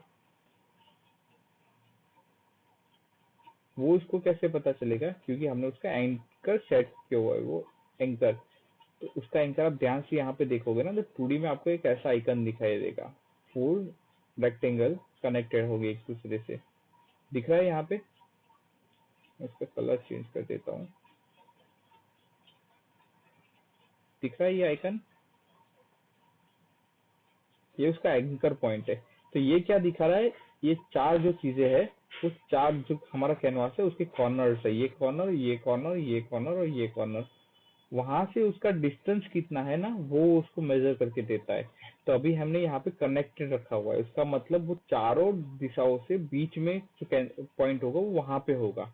यानी कि हमारा कैनवास है 1 पॉइंट, 2 पॉइंट, 3 पॉइंट, 4 पॉइंट, उसके बीच का पार्ट, यानी कि हम यहाँ से अगर बीच में आए तो बीच वाला ये पॉइंट हुआ हमारा, वो यहाँ पे ही होगा डिवाइस में।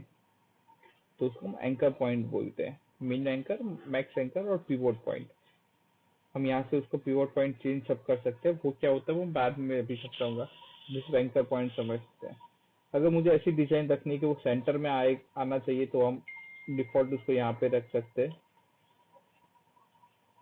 उसके प्रीसेट एंकर्स होते हैं, जैसे कि वो डिफॉल्टली कहाँ पे आना चाहिए, तो वो डिफॉल्टली सेंटर में आना चाहिए, जैसे हम उसको कॉर्नर करते हैं। तो यहाँ पे आप देखोगे कि उसके जो एंकर्स थे सेंटर से वो निकल गए हैं। और जूम आउट करके देखोगे ना यहाँ क्लिक करके, तो यहाँ पे दिखाई देगा कि उसका एंकर अब कॉर्नर में आ गया है। उसका एंकर कॉर्नर में आ गया, इसका मतलब क्या हुआ कि अगर आप कुछ भी रिजोल्यूशन चेंज करोगे ना, तो यहाँ से उसकी हाइट, सॉरी विड्थ और हाइट, यानी कि उसकी पोजीशन जो है वो यहाँ से एक्स और वाई के हिसाब से ही रहेगी। यहाँ पे सपोज मान लो कि ये 100 है और यहाँ से ये 150 है, तो यहाँ पे जो पॉइंट बनेगा वो यहाँ पे रहेगा। सपोज आप रिजोल्यूशन चेंज करते हो तो ये पार्ट पे फर्क पड़ेगा, लेकिन ये सेंटर में नहीं, ये इसके हिसाब से ही रहेगा। सपोज ये देखो मैंने चेंज किया, फर्क लग रहा है। पहले क्या हो रहा था, वो प्रॉपर सेंटर में रह रहा था, पर अब क्या रह रहा है, इसके हिसाब से यहाँ पे जो हमने सेट किया हुआ ना उसके हिसाब से रह रहा है। यहाँ पे हमने देखो यहाँ पे 360x होना चाहिए और y -640 होना चाहिए, ये हमने उसको बता दिया कि आप कोई भी रिजोल्यूशन ले लो डिवाइस का, वो ये वाला पार्ट 360 होना चाहिए और यहाँ पे उसका पार्ट 6 होना चाहिए। तो आप कोई भी रिजोल्यूशन लोगे तो उसके हिसाब से वो वर्क करेगा। क्लियर? अब ये चीज कब काम लगती है, जैसे कि हम कोई बटन बना रहे हैं और मुझे ऐसा चाहिए कि वो बटन ऑलवेज कॉर्नर में ही होना चाहिए, टॉप कॉर्नर, लेफ्ट कॉर्नर या फिर सेंटर या बॉटम, ऐसा कुछ। मैं मान लेता हूँ ये मेरा बटन है, ठीक है, ये मेरा एक बटन है जिसको मुझे इस कॉर्नर में यहाँ पे ही सेट करना है ऑलवेज। तो मैं यहाँ पे क्लिक करूंगा अल्टर दबा के। अब यहाँ पे नॉर्मल क्लिक करोगे, सपोज डिफॉल्ट होगा हमारा यहाँ पे होगा 000 पे, ठीक है। आप यहाँ पे क्लिक करके यहाँ पे क्लिक करोगे तो उसकी पोजीशन चेंज नहीं होगी, सिर्फ उसका एंकर पॉइंट चेंज होगा। जैसे कि मैं ये क्लिक कर रहा हूँ तो क्या हुआ, उसकी पोजीशन वही रही, उसके हिसाब से यहाँ पे वैल्यू चेंज हो गई और उसका एंकर पॉइंट कॉर्नर का आ गया। पर मुझे ऐसा करना है कि नहीं, अभी पोजीशन भी चेंज होनी चाहिए, तो मैं यहाँ पे फिर से क्लिक करूंगा और अल्टर के साथ क्लिक करूंगा। जब आप अल्टर प्रेस करोगे ना तो यहाँ पे आइकन कुछ चेंज होंगे, आपको दिखाई देंगे, दिख रहा है। तो इस तरीके से अल्टर दबा के ही मैं यहाँ पे क्लिक करूंगा तो उसकी पोजीशन भी चेंज हो जाएगी। दिख रही है उसकी पोजीशन, उसकी पोजीशन कॉर्नर पे आ गई। अभी मैं वो ले लूं रिजोल्यूशन, वो ऑलवेज टॉप कॉर्नर में ही रहेगा, वो चेंज नहीं होगा। दिख रहा है, कोई भी रिजोल्यूशन ले लो वो टॉप कॉर्नर में ही रहेगा।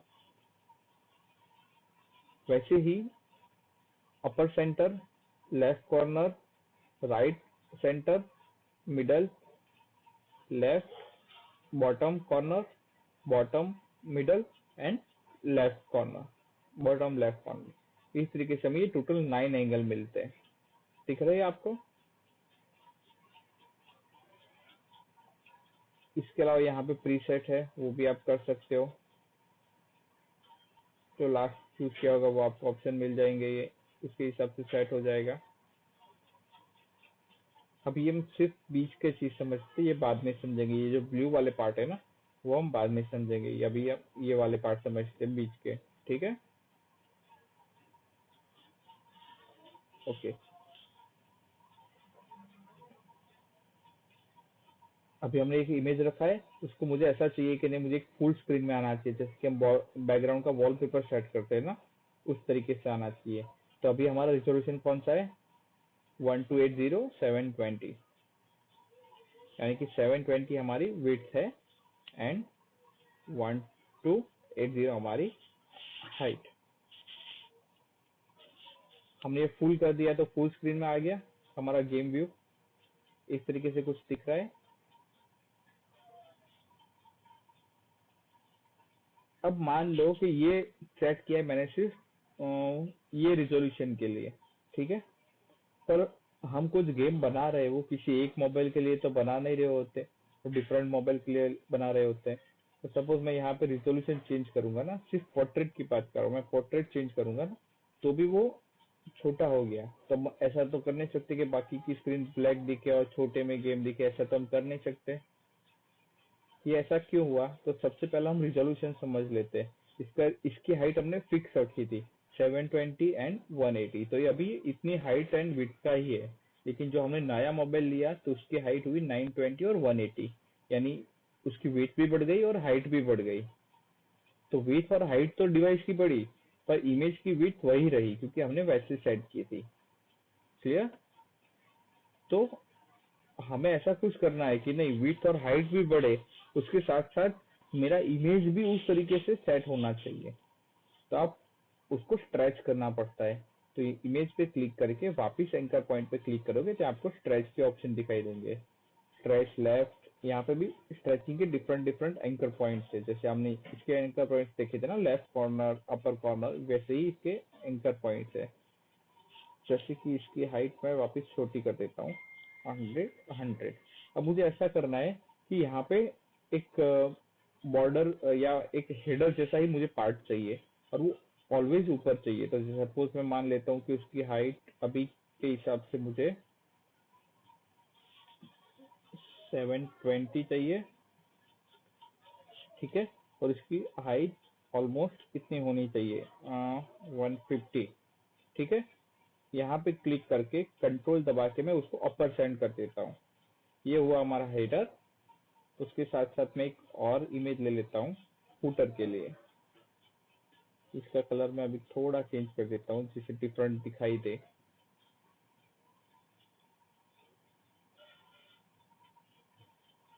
इसकी विड्थ भी 720 और हाइट पूरी स्क्रीन कवर हो इतनी कर देता हूँ।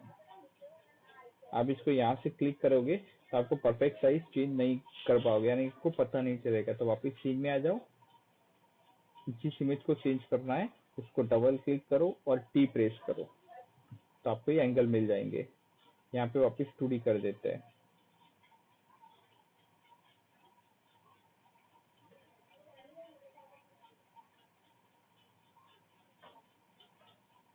ठीक है, यहाँ पे जैसे टी प्रेस करेंगे आपको एंगल मिल जाएंगे। तो एंगल को मैं ड्रैग करके अपने हिसाब से सेट कर सकता हूँ। यहाँ पे आपको मैग्नेट इफेक्ट मिलेगी कि उसकी कॉर्नर जैसे ही पास आएंगे वो अपने आप ही ले लेगा। उसके अलावा भी आपको करना है एक्सटेंड, आप कर सकते हो। तो मैं इसको पूरी स्क्रीन में अभी कर देता हूँ। तो ये क्या हुआ, हमारा लेआउट बन गया। हेडर, ये बॉडी और फुटर अलग से रखना है तो मैं एक और ले लेता हूँ इमेज। तो इसका पोर्शन थोड़ा घटा देता हूँ बॉडी का, ठीक है, इतना रखते हैं अभी हम।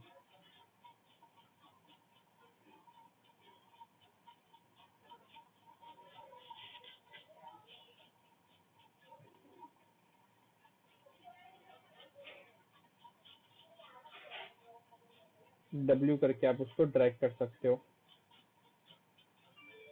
टी करके वापस उसको स्केल कर देते हो प्रॉपर। ये हो गया हमारा design, basic design, header, body, footer, ठीक है, हेडर, बॉडी, फुटर।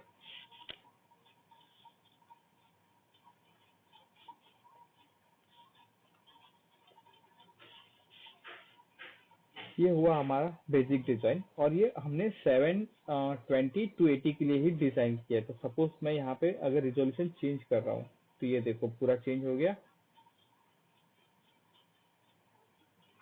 हो गया चेंज। अब ये चीज थी और ये चीज दोनों साथ में रह रहा है और ये अलग रह रहा है, ऐसा क्यों?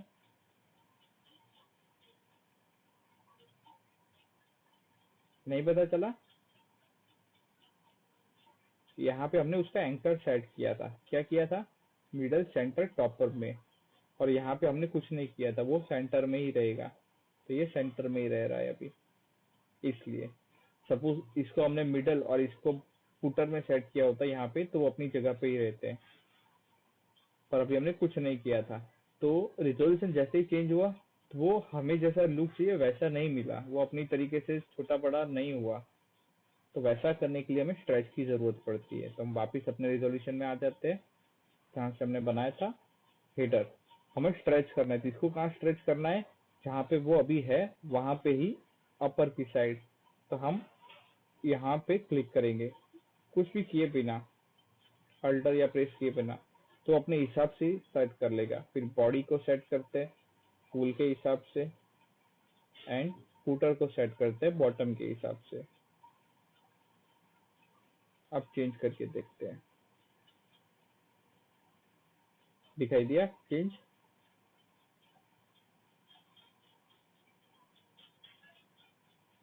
हर एक पोर्ट्रेट में आपको हेडर मिल रहा है, फूटर मिल रहा है एंड बॉडी मिल रही है। हाँ, फिर भी अ, इसके ड्रॉबैक गिनो या जो भी गिनो, आप हर एक रिजोल्यूशन में परफेक्ट स्केल लाना है ना, तो उसके लिए आपको मेहनत करनी पड़ेगी। वो आपको डायरेक्टली डिफॉल्ट जैसे यहाँ पे दिया हुआ है और आप चेंज करोगे कुछ भी, तो थोड़ा बहुत उसका स्केलिंग में इफेक्ट आएगा क्योंकि वो स्ट्रेच हो रहा है अभी। तो उसको परफेक्ट स्ट्रेच करने के लिए हमें थोड़ी सी मेहनत और करनी पड़ेगी उसके डिजाइन परफेक्ट बनाने के लिए। तो उसमें एक ऑप्शन आता है यहाँ पे, स्केल में जब जाओगे ना, तो यहाँ पे क्या लिखा है, कांस्टेंट पिक्सल साइज। तो अभी क्या स्ट्रेच हो रहा है, तो वो उसके पिक्सल के हिसाब से स्ट्रेच हो रहा है। पर मुझे वैसे नहीं, मुझे ऐसा चेंज करना है कि अगर वो हाइट उसकी हो डिफरेंट या उसकी विड्थ के हिसाब से चेंज हो, तो मैं यहाँ से स्केल विथ स्क्रीन साइज कर सकता हूँ। जैसे ही स्केल विथ स्क्रीन साइज करूंगा, वहां पे मुझे ऑप्शन मिलेंगे कि उसके कौन से रिजोल्यूशन के हिसाब से हमें चेंज करना है। तो हमने जो बेसिक रिजोल्यूशन लिया हुआ है, जो हमारा टारगेट रिजोल्यूशन है, उसके हिसाब से हम चेंज कर सकते हैं। तो अभी हमारा 720 180 है, तो हम यहाँ पे 720 180 कर देते हैं। चलिए 1280 है, ठीक है, ये बेसिक कर दिया। अब हमें यहाँ पे कुछ चेंज करना है, हमें मैच और मैच हाइट एंड विड्थ दोनों करनी है, या फिर सिर्फ हाइट करनी है या सिर्फ वेट करना है, या फिर दोनों के बीच का रिजोल्यूशन लेना है, तो हम उसके हिसाब से चेंज कर सकते हैं। अभी मैं मैच हाइट और विड्थ दोनों देखता हूँ, या फिर मुझे सिर्फ हाइट देखनी है या फिर सिंक करना है उसके हिसाब से। अब मैं चेंज करूंगा तो ऑलमोस्ट वैसा ही दिखेगा। दिख रहा है सब में एक जैसा? हेलो नैतिक, हेलो नैतिक, आवाज आ रही है मेरी?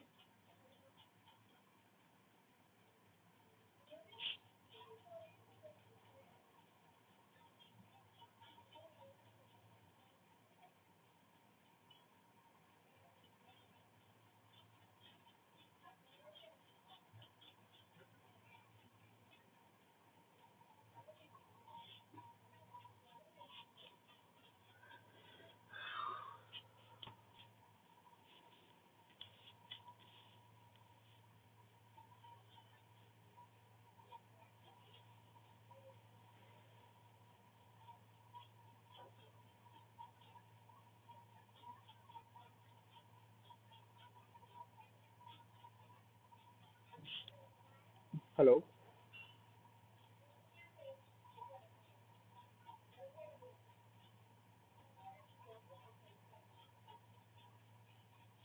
हेलो, आपने कहाँ तक सुना था लास्ट में?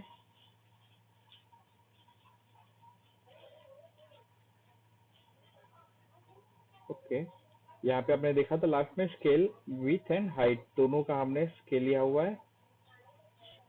यहाँ पे ये देखा हमने रिजोल्यूशन सेट किया 720 180, और मुझे हाइट और विड्थ दोनों के हिसाब से यहाँ पे चेंज कराना है।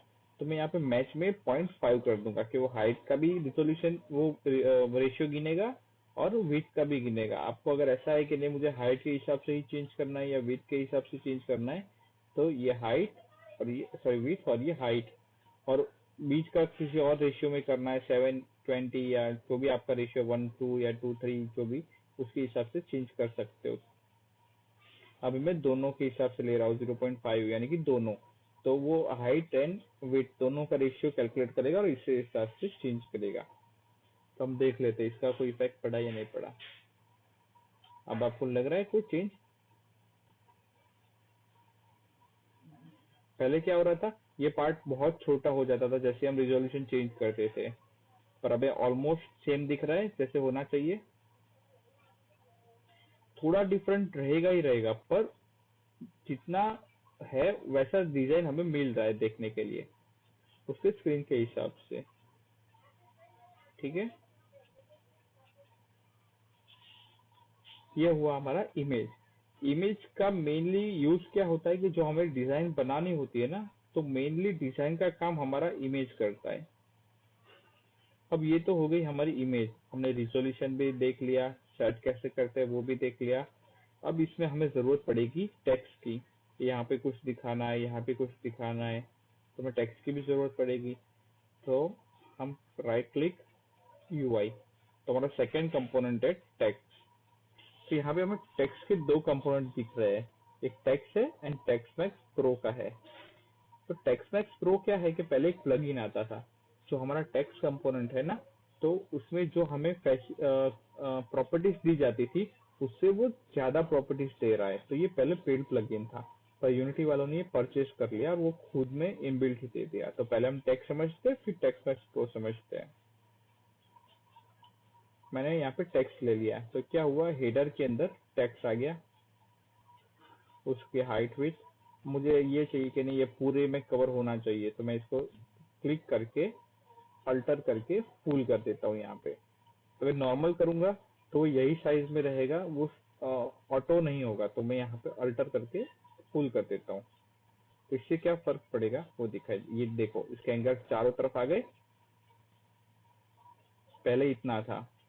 अगर मैं सिर्फ ये कर रहा हूँ तो क्या होगा, उसके एंकर पॉइंट आ जाएंगे, लेकिन उसकी हाइट विथ ऑटो नहीं हुई, अपने आप नहीं ली, तो वो मुझे यहाँ पे मैन्युअली करनी पड़ेगी। पर मुझे ऐसा चाहिए कि नहीं वो अपने आप हो जाए, तो मैं यहाँ पे क्लिक करके alter place option alter press करके क्लिक करूंगा तो फुल हो जाएगा। क्लियर, ये टेक्स्ट। अब यहाँ पे आप देखोगे छोटे अक्षर में यहाँ पे कॉर्नर में आपको दिख रहा है कुछ, क्या वो लिखा हुआ, तो यहाँ पे वो न्यू टेक्स्ट लिखा हुआ दिख रहा है। यहाँ पे जो आपने लिखा होगा वो आपको यहाँ पे दिखेगा, जैसे कि मैं यहाँ पे लिख रहा हूँ, हेलो हाउ आर यू। जैसे मैं टाइप कर रहा हूँ तो वहां पे भी प्रिंट हो रहा है, लेकिन वो बहुत छोटे अक्षर में दिख रहा है, प्रॉपर विजिबल नहीं है।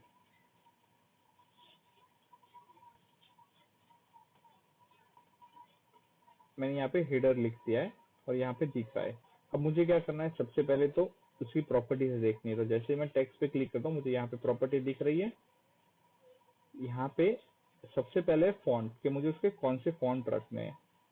यहाँ पे क्लिक करूंगा तो डिफरेंट डिफरेंट फॉन्ट जो अवेलेबल होंगे वो मुझे दिखाई देंगे। पर अभी हमारे पास यहाँ पे हमने कोई फॉन्ट यहाँ पे नहीं कॉपी किया हुआ, तो हमें सिर्फ डिफॉल्ट फॉन्ट दिख रहा है, एरियल। अगर कोई और फॉन्ट फाइल चाहिए तो आप ड्रैग एंड ड्रॉप करके यहाँ पे कहीं पे भी यहाँ पे डाल सकते हो और उसको यहाँ से क्लिक करके एक्सेस कर सकते हो।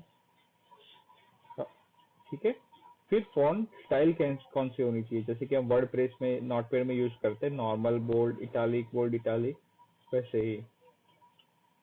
तो इसकी फॉन्ट साइज क्या होनी चाहिए, तो मैं यहाँ पे फॉन्ट साइज घटा और बढ़ा सकता हूँ। ये देखो जैसे हम ज्यादा कर रहे हैं तो वो गायब हो रहा है, क्यों, क्योंकि उसकी साइज से वो बाहर जा रहा है। तो जब भी उसकी टोटल साइज से उसके फॉन्ट बाहर जाएंगे तो वो नहीं रेंडर होगा। तो आपको उसकी साइज के हिसाब से ही चेंज करना पड़ेगा। अगर हम उसके हिसाब से चेंज नहीं करेंगे, वो अगर वो ज्यादा बड़ा हो गया तो वो नहीं दिखेगा प्रॉपर। तभी मैं यहाँ पे 35 रखता हूँ, यहाँ पे प्रॉपर दिख रहा है 35। 40 कर देता हूँ और यहाँ पे बोल्ड कर देता हूँ, क्योंकि हमारा हेडर है। ठीक है, फिर लाइन स्पेसिंग, अगर सपोज मल्टीपल लाइंस है, दिख रहा है इधर ये, तो दो लाइन के बीच का जो स्पेसिंग है वो ये है। अगर मैं उसको कम करना चाहूँ तो कम कर सकता हूँ, बढ़ाना चाहूँ तो बढ़ा सकता हूँ। ठीक है, जैसे नोटपैड और वर्डपैड में हम करते हैं लाइन स्पेसिंग, सेम चीज ये है। उसके साथ रिच टेक्स्ट में आप बाद में देखते हैं। रिच टेक्स्ट यानी बुलेट्स है, वो सब ऐड करना है ना, उसके लिए होता है, तो वो बाद में देखते हैं अभी। फिर ये अलाइनमेंट है, वर्डप्रेस में जैसे होता है सेम, कि आपको लेफ्ट अलाइनमेंट, सेंटर अलाइनमेंट और राइट अलाइनमेंट में रखना है, तभी हम सेंटर कर देते हैं। उसके साथ साथ जो हमारा कंटेनर हमने बनाया हुआ है टेक्स्ट का, उसकी हाइट देखो इतनी है, तो अभी हमने अलाइनमेंट सेट की, तो वो क्या कर रहा है, टॉप में चेंज कर रहा है सिर्फ, क्यों, क्योंकि यहाँ पे डिफॉल्ट टॉप सिलेक्टेड है। अगर हम मिडल करते हैं तो वो मिडल में आ जाएगा, और बॉटम करते हैं तो बॉटम में आ जाएगा। अभी हम मिडल कर देते हैं और उसको सेंटर में रखते हैं, तो सेंटर में आ गया। उसके साथ साथ यहाँ पे और चीजें भी है, ट्रंकेट, वो सब जैसे जैसे आती रहेगी मैं आपको बताता रहूंगा। कलर, उसके कलर चेंज करने के लिए सपोज मुझे ब्लैक नहीं रखना है, व्हाइट रखना है हेडर, तो व्हाइट कलर कर दिया अभी। उसके बाद मैंने आपको दिखाया था कि ट्रांसपेरेंट की भी जरूरत पड़ेगी। तो सपोज मान लो कि यहाँ पे कोई ऐसा कंटेंट है कि उसके पीछे की चीज भी मुझे दिखानी है, तो आप कलर को ट्रांसपेरेंट कर सकते हो। जैसे कि ये हेडर है, मैं उससे एक और इमेज ले रहा हूँ।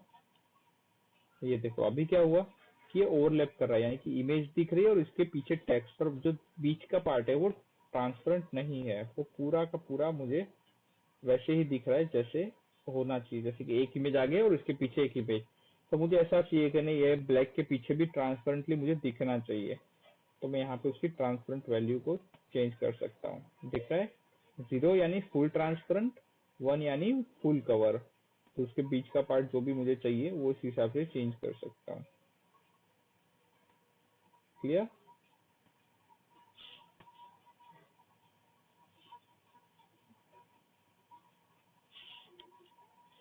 रिकास्टिंग टारगेट एंड ये हम इवेंट सीखेंगे तब देख लेंगे। ये हुआ हमारा इमेज, ये हुआ टेक्स्ट। मैं यहाँ पे भी टेक्स्ट ऐड कर देता हूँ।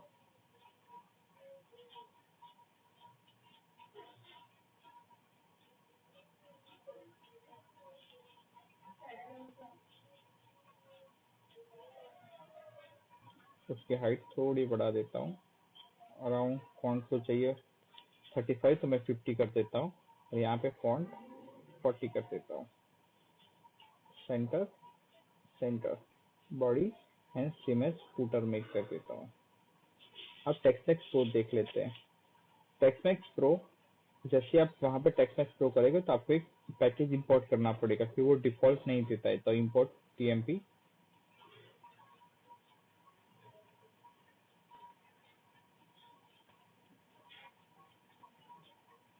जैसे आप इसको इंपोर्ट करोगे ना तो थोड़ी बहुत प्रॉपर्टी के साथ इंपोर्ट होगा, और आपको एक फोल्डर दिखाई देगा अपने यहाँ पे टेक्समैक्स प्रो करके।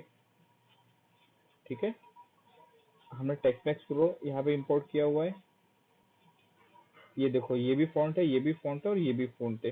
पर ये दोनों में फर्क क्या होगा तीनों में, कि जैसे यूनिटी के डिफॉल्ट फॉन्ट होते हैं ना, वो दिखते बहुत अच्छे हैं, लेकिन जैसे आप स्क्रॉल व्यू और scroll zoom in zoom out करेंगे ना, वो पिक्सलेट होंगे, वो फट जाएंगे। तो उसको कम करने के लिए टेक्समैक्स प्रो ने अपने हिसाब से लॉजिक क्रिएट किया हुआ था। वो भी सेम तरह की हमें फैसिलिटीज प्रोवाइड करता है।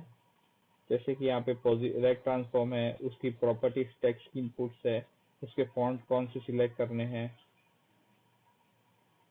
फिर बोल्ड, इटालिक, अंडरलाइन, ये सब जो उसमें नहीं था उसमें थोड़ा ज्यादा दिया हुआ है। बोल्ड था लेकिन ये सब नहीं था, ट्राइक और अंडरलाइन वो सब। फिर स्मॉल में कन्वर्ट करना है, कैपिटल होना चाहिए, फर्स्ट कैपिटल बाकी के स्मॉल होने चाहिए, ऐसा कुछ जो चेंज करना है।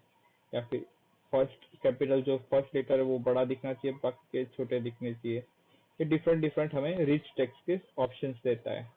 इसके फॉन्ट साइज, फिर colours, gradients, tags, spacing. Spacing में यहाँ पे, वहां पे क्या हो रहा था कि सिर्फ हमें लाइन स्पेसिंग के ऑप्शन मिल रहे थे, यहाँ पे हमें दो वर्ड के बीच के भी ऑप्शन मिल रहे हैं। कैरेक्टर के बीच में कितना स्पेस होना चाहिए, लाइन में कितना स्पेस होना चाहिए, अगर मल्टीपल वर्ड्स है तो वर्ड के बीच में कितना स्पेस होना चाहिए, पैराग्राफ में। सेम है, यहाँ पे दूसरे ऑप्शंस भी है अलाइनमेंट्स के, उससे ज्यादा अलाइनमेंट्स के ऑप्शन है। और इसमें एक ही फर्क है, ये प्लगइन कंपलसरी इंपोर्ट करना पड़ता है, और यहाँ पे आप नेटिवली यूज कर सकते हो। इसमें थोड़ी प्रॉपर्टी आपको ज्यादा मिलती है। क्लियर? ठीक है, तो आज ये हम दो कंपोनेंट तक रखते हैं, इमेज एंड टेक्स्ट। क्लियर है? ओके, तो आज का ये सेशन खत्म करते हैं। खत्म करने से पहले आप टास्क कर पाओगे तो मैं आपको टास्क देता हूँ, अदरवाइज क्या करना है फिर आपको? ठीक है। हाँ ठीक है, मैं फॉरवर्ड कर दूंगा। तो आपको टास्क ये करना है कि आपको एक बेसिक फॉर्म के जैसा कुछ डिजाइन करना है यहाँ पे।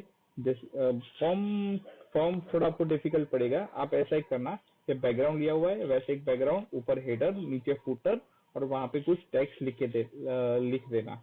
ये हेडर्स है, ये बॉडीज है, ये फुटर है, ब्ला ब्ला ब्ला, अपनी तरीके से। आपको ऐसा एक डिजाइन बना के मुझे प्रोजेक्ट सेंड करना है, ठीक है? ओके, तो ठीक है, आज का हम सेशन खत्म करते, नेक्स्ट मिलेंगे। नहीं, टेलीग्राम में नहीं हूँ।